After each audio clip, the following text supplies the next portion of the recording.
Salam.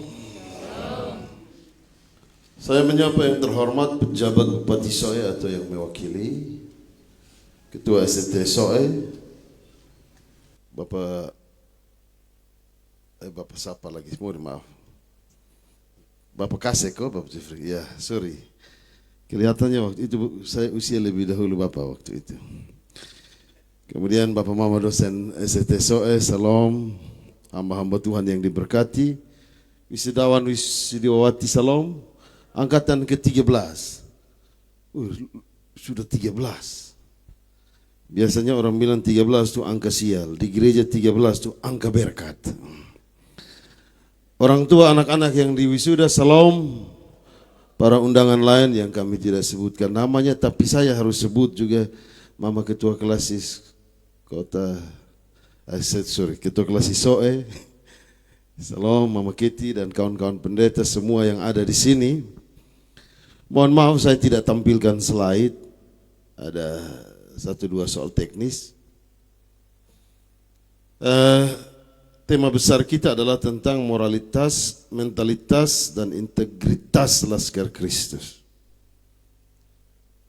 Saya mulai dengan mengutip buku The Search for the 12 Apostles. Itu ditulis oleh William McBirn. Dia menulis semacam pencarian pemuridan begitu, 12 murid. Dia bilang kalau saudara membaca tentang kehidupan 12 murid, saudara tidak hanya membaca tentang orang-orang dari Galilea yang dianggap masyarakat kelas bawah. Kan waktu bilang ada nabi dari Galilea, orang bilang begini. Itu para imam bilang begini, adakah sesuatu yang baik dari Galilea? Gitu. Atau saudara tidak hanya membaca tentang karakter 12 manusia, atau biasa juga ada para teolog menyebutnya sebagai yang mewakili 12 suku Israel. Tetapi sebenarnya 12 orang itu secara tidak sadar, secara sosial dan politis itu mewakili 4 kepentingan besar yang ada di Israel. Yang pertama, ada yang namanya kelompok Israel tradisional. Itu diwakili oleh Simon Petrus dan kawan, Yohanes, Andreas, dan kawan-kawan. Itu mereka menganggap bahwa Israel itu adalah masyarakat unggul. Jadi pasti mereka akan menaklukkan kekuatan Imperium Romawi. Kelompok kedua itu namanya kelompok Israel yang sangat menekankan bahwa kebebasan Israel itu didapat dari otonomi ekonomi, dan itu diwakili oleh Lewi dan kawan-kawan. Kelompok ketiga itu diwakili oleh Filipus, Nathanael, itu adalah nama-nama Israel diaspora yang bilang bahwa kalau Israel mau melepas diri dari pembebasan Imperium Romawi, maka tidak bisa Israel berjuang sendiri. Israel perlu kekuatan orang-orang Israel yang ada di luar. Kolaborasi. Dan yang keempat, kelompok yang sangat keras menentang, itu diwakili oleh Simon orang Selot, Yudas Iskariot salah satunya. Menentang imperium dan lawan, berdarah. Berani dilawan, berdarah, dan mati pun berani. Karena itu selalu terjadi semacam perbedaan cara pandang di antara 4 kelompok ini. Yesus yang menuntun kehidupan mereka tidak pernah marah karena perbedaan pikiran itu. Kalau orang dengan karakter, misalnya begini, orang yang DNA-nya adalah DNA pemberani, saudara, itu kalau dia apapun dia berani, saudara tidak bisa larang. Atau ada orang yang DNA-nya adalah DNA kaki balalas. Kaki balalas menurut Kopbang itu di mana-mana sedia ada itu. Bunyi musik di mana dia ada, orang goyang dia goyang juga, tengah malam hampir siang juga itu dia sudah itu saudara tidak bisa larang. Tapi yang Yesus lakukan adalah mempertajam karakter mereka pada tujuan kerajaan Allah. Dan menariknya dalam buku itu disebut ada 4 cara yang Yesus lakukan, yaitu mempersiapkan moralitas, mentalitas, integritas, dan sampai pada titik yang namanya keintiman dengan Kristus. Itu 4 hal yang harus menjadi perenungan semua orang yang mau terlibat dalam karya kerajaan Allah. Persiapan moralitas. Saudara kalau baca Alkitab sepintas, baca saja, yang saudara baca jangan hanya tentang teks-teks halaman-halaman kitab, tapi ada gambaran konteks sosial yang mempengaruhi. Waktu Yesus berhadapan dengan 4 kelompok besar, baik Farisi, Taurat, Saduki, Esene, itu kelompok-kelompok itu sebenarnya itu menggambarkan cerminan moralitas Israel ataupun juga oklos orang banyak dalam bahasa Yunani itu. Itu cerminan. Minimal ada 5 tipe. Saya baca lihat di situ. 5 tipe mentalitas moralitas. Itu Taurat Farisi itu mentalitasnya mentalitas legalistik. Legalistik itu pokoknya kaku. Bangun jam 5 berdoa, jam 6 makan, jam 7 basiram, jam 8 pakaian, jam 9 baca Alkitab, doa tiap hari. Pokoknya kaku, dia mesti itu hidup yang kaku. Bahkan sampai pada apa? Moralitas kaku itu sampai pada yang disebut manusia itu adalah di pempakian harus begini, harus setel dalam terus, tidur baju di dalam, pokoknya semua di dalam, kaku mati semua. Yang disebut hamba Tuhan itu cara omongnya adalah begini, harus sopan, lembut. Nah kalau ini yang terjadi, pendeta Gemit sana masuk kriteria. Karena saudara tahu apa kelebihan pendeta Gemit? Pendeta Gemit itu omong sehari-hari biasa saja. Halo, gimana? Tapi kalau mereka sudah di mimbar, mereka akan bilang, pertolongan kita ialah di dalam nama Tuhan. Pasti berubah. Nah, itu. Jadi kadang saya bilang begini, saya juga biasa saja, terlalu juga itu. Tapi biasanya kita begitu juga, banyak hamba-hamba Tuhan omong biasa. Tapi kalau sudah firman Tuhan itu entah menyala-nyala, berapi-api atau terbakar, itu dia sampai tidak menjadi diri juga. Itu hati-hati, jadi gitu. Jadi legalistik sekali. Kalau dia tidak mencair dalam hidup ini. Semua yang legalistik itu baik, tapi dia berpotensi menyerang nilai kebebasan manusia. Manusia menjadi kaku. Ada saya pun kawan, saya pilih rumah saya dalam hati ini dia bisa mati. Dia istri tulis di situ, menonton TV dengan volume sekian. Saya dalam hati, dia kawin tak salah ini begini sudah begini, saya dalam hati ini tak salah. Jadi itu saya dapat waktu tidak lama tuh, jadi saya berupaya tidak lama. 2, kalau saudara perhatikan kelompok Esene itu kelompok Saduki, ini kelompok mereka tidak percaya pada kebangkitan orang mati sebenarnya. Tapi orang Saduki itu cenderung pragmatis. Pragmatis. Hal yang harusnya ideal, wow, dibuat sederhana. Segala sesuatu. Pokoknya itu. Bahkan praktis sekali. Terlalu praktis. Sampai-sampai Yesus itu ada kehidupan setelah kita mati pun dianggap biasa saja itu biasa saja. Orang-orang begini baik juga tapi kadang menjengkelkan. Saat sesuatu yang penting sekali, sesuatu yang itu butuh keseriusan, dong main gila. Itu juga banyak mahasiswa begitu. Suruh belajar, baca buku mah. Soalnya paham. Aku bukan baca, tapi hanya mahasiswa pun doa ini saya tahu. Mereka makin berdoa, kalau dosen soalnya masuk mereka bilang ini cara Tuhan untuk menolong kita. Itu mahasiswa pun doa. Itu. Pragmatis sekali dalam hidup. Mereka menganggap itu hal-hal yang biasa. Kemudian ada kelompok Essene sebenarnya. Kelompok Essene itu mengembangkan mentalitas, lalu lihat pada spiritualitas diri. Mereka agak keluar dan ada di padang gurun.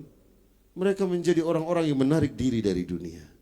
Dan mereka hanya memikirkan tentang sorga, akibatnya mereka acuh tak acuh terhadap kehidupan dunia. Aduh saudara, mohon maaf Bapak Samuel, hamba Tuhan yang diberkati. Saya kenal satu hamba Tuhan. Jam sekian dia tidak mau diganggu karena dia lagi minum kopi bersama Tuhan Yesus.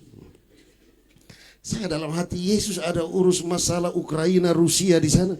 Tambah kau pun sendok patah, Yesus hanya buang waktu datang urus kau pun hidup. Itu saya dalam hati.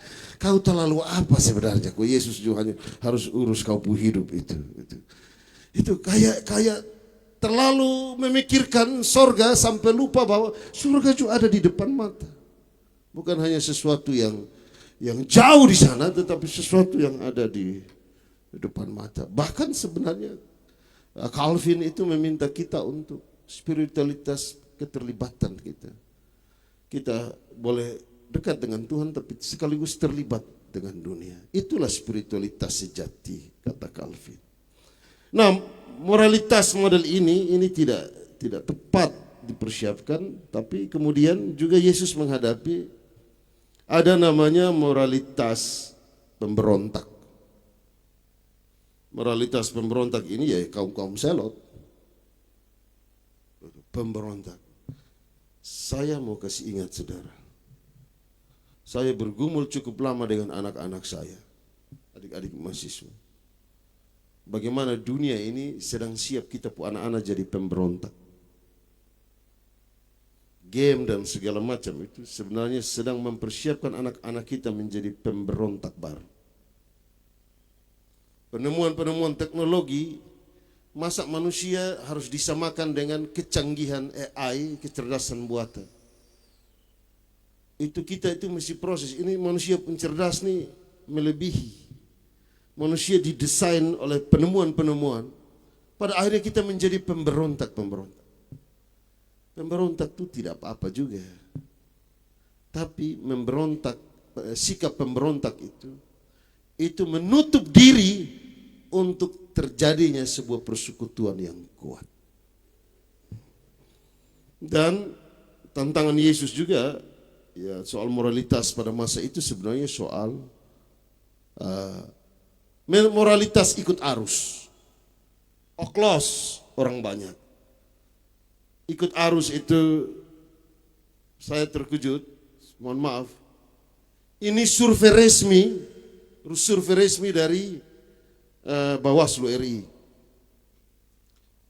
NTT ini urutan 22,8% untuk money politik. Survei resmi. Tetapi khusus di NTT sendiri, demokrasi transaksional yang paling bahaya, juara satu itu, pokoknya 3 besar itu wilayah Gemit semua. Saya sebut juara 2 itu di Kabupaten Timur Tengah, Kabupaten Alor, dan yang pegang rekor itu Timur Tengah Selatan. Ini survei resmi.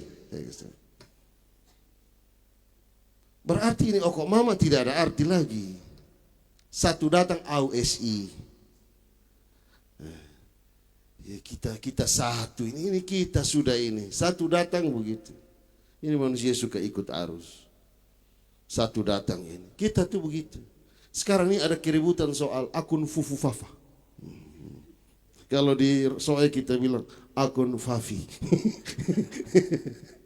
Akun Fufu Fafa. Macam-macam. Semua orang kasih penilaian. Tapi jangan ikut arus. menilai orang itu jangan ikut arus, prinsip sedikit. Itu apalagi kalau adik-adik sebagai hamba Tuhan dipersiapkan. Jangan jatuh dalam moralitas ikut arus. Kita harus menjadi manusia yang independen, otonom, dan memiliki prinsip. Prinsip-prinsip kerajaan Allah harus kuat. Oke, itulah hal yang disiapkan oleh Yesus. Lalu apa Yesus lakukan? Moralitas para murid itu dipersiapkan, arahnya adalah pada moralitas kerajaan Allah. Moralitas kerajaan Allah ini penting sebab moralitas itu semacam fondasi yang membuat kita melakukan segala sesuatu, ini dasarnya. Bangun rumah kalau fondasi tidak kuat ya runtuh, saudara. Fondasi kerajaan Allah berarti siap atau tidak siap, seluruh cerminan moralitas kita adalah cerminan tentang apa yang Tuhan mau. Nah, karena itu saya ingat apa kata Frans Magnus Suseno, moralitas itu adalah ekspresi kekristenan. Bias atau panggilan perupaan kita serupa dengan Kristus supaya kita menjadi berkat dalam dunia. Nah, saudara-saudara, tapi Frans juga bilang begini, fondasi yang kuat akan menolong kita untuk memahami diri terutama dalam tanggung jawab sosial bagi dunia.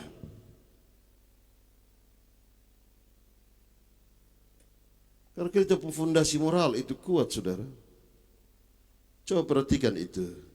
Dua tokoh spiritualitas yang saya akui. Petrus dan Paulus. Petrus itu, orang Kupang bilang dia tuh makra rapak. Sedikit-sedikit dia. Ya, Tuhan sapa sonto Tuhan mati-mati. Ma perempuan tua tanya saya ciut. Kenal Yesus? Kah? Itulah PU. Bilang kah? Muhin. Itulah Petrus. Seorang mental penakut tiba-tiba menjadi pemberani. Kenapa? Karena tuntutan moralitas yang dibangun bersama Yesus membuat dia mengalami refleksi perenungan yang kuat. Sehingga seorang penakut berubah dari moralitas penakut menjadi moralitas martir. Fondasinya itu ditanam terus. Paulus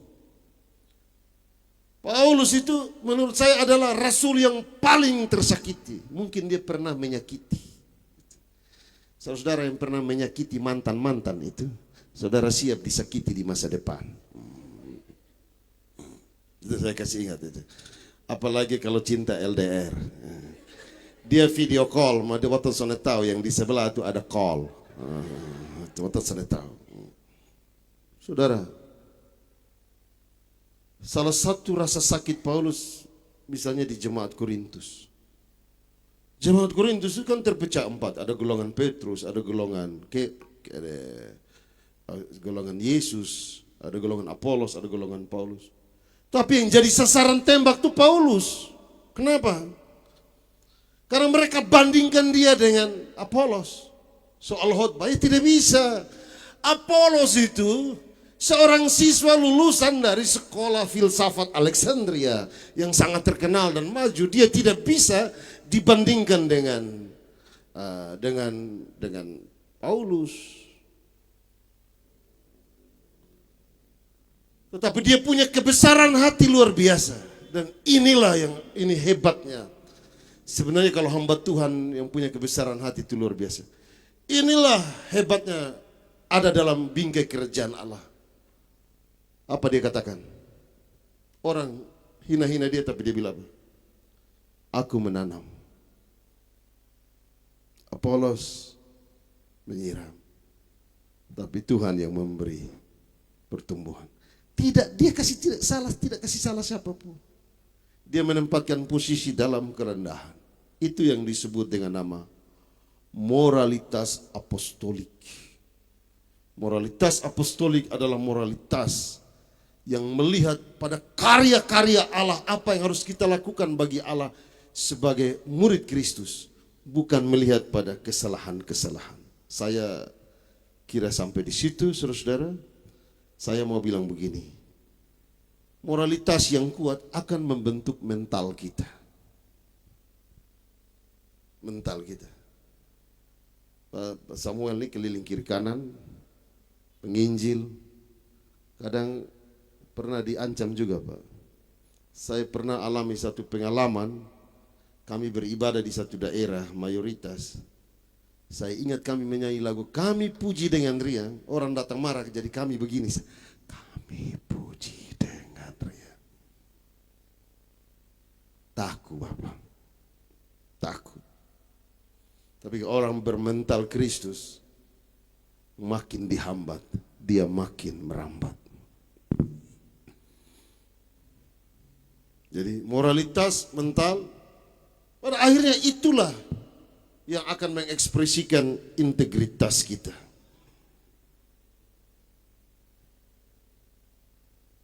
Integritas itu sama dengan petunjuk jalan. Dan manusia pun jalan itu hanya dua. To be atau to have. Mau kumpul segala hal atau melepas apa yang ada dalam diri kita menjadi berkat. Itu saja.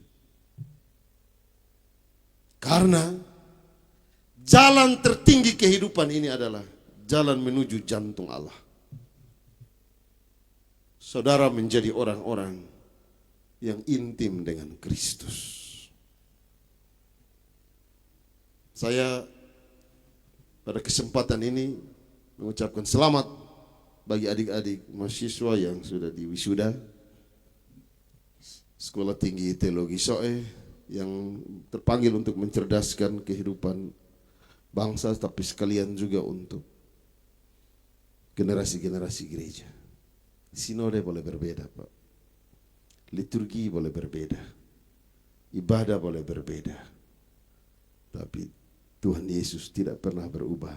Baik kemarin, hari ini, dan selama-lamanya. Kami punya teologi inklusif. Saya orasi sekaligus mau bilang bahwa kami itu inklusif, terbuka sebenarnya. Dengan siapa saja kami terbuka, dan tetap menjaga. Baru-baru kami agak sedikit menegur satu organisasi gereja.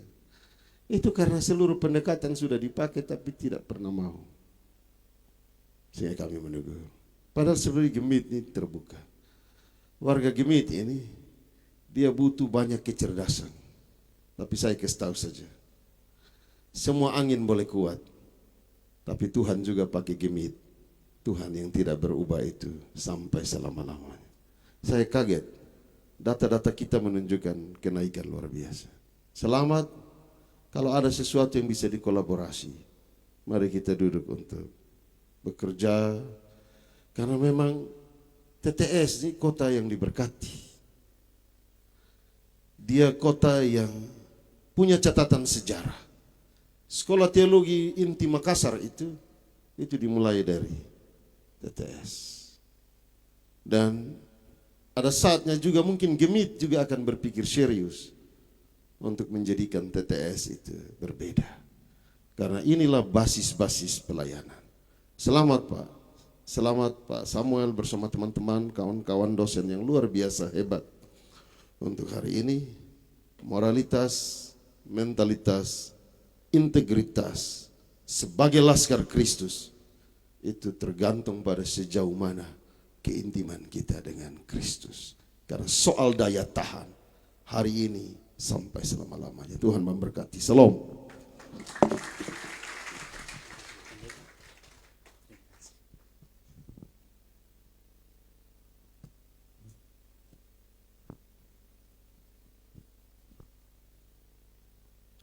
Terima kasih kepada Bapak Pendeta Samuel Pandi yang telah menyampaikan orasi wisuda.